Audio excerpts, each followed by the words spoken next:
इंतखाबे दफ्तरे तक वीन आलम जाती ओ इंतखाबे दफ्तरे तक वीन आलम जाती ओ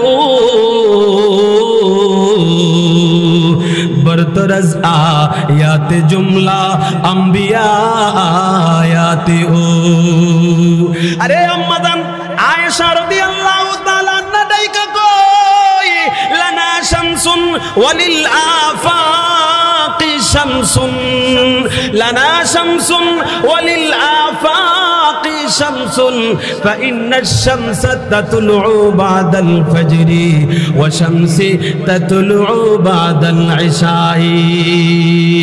ओ दुनियार मानुषेरा तुम्हार नबीके आल्लाह रब्बुल आलामीन केमन सुंदर चेहरा दिছিল रे। আল্লাহ যে বলছেন ওয়াদুহা, ও হাবিব আপনার সুন্দর চেহারার কসম, তোমার নবীকে আল্লাহ কত সুন্দর চেহারা দিয়েছে।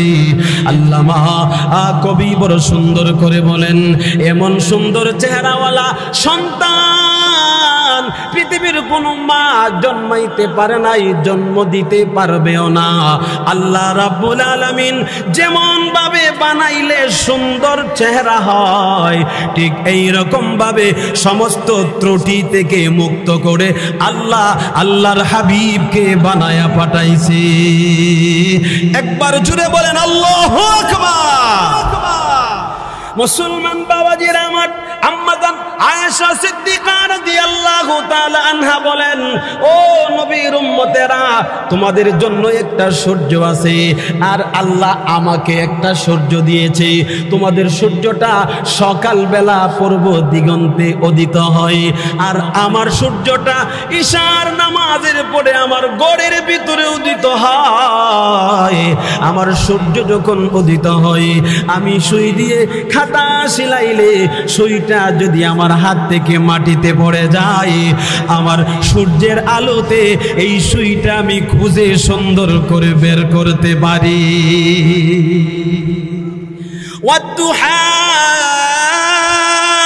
আল্লাহ বলেন ওগো নবীজি আপনার উজ্জ্বল সুন্দর চেহারার কসম, ওয়াল্লাইলি ইযা সাজা আপনার কালো জুলফির কসম, কালো চুলের কসম। আমার নবীর চুল মোবারক কেমন ছিল? আল্লাহু আকবার বলেন না। আল্লাহ বলতেছেন ওয়াল্লাইলি ইযা সাজা, হাবিব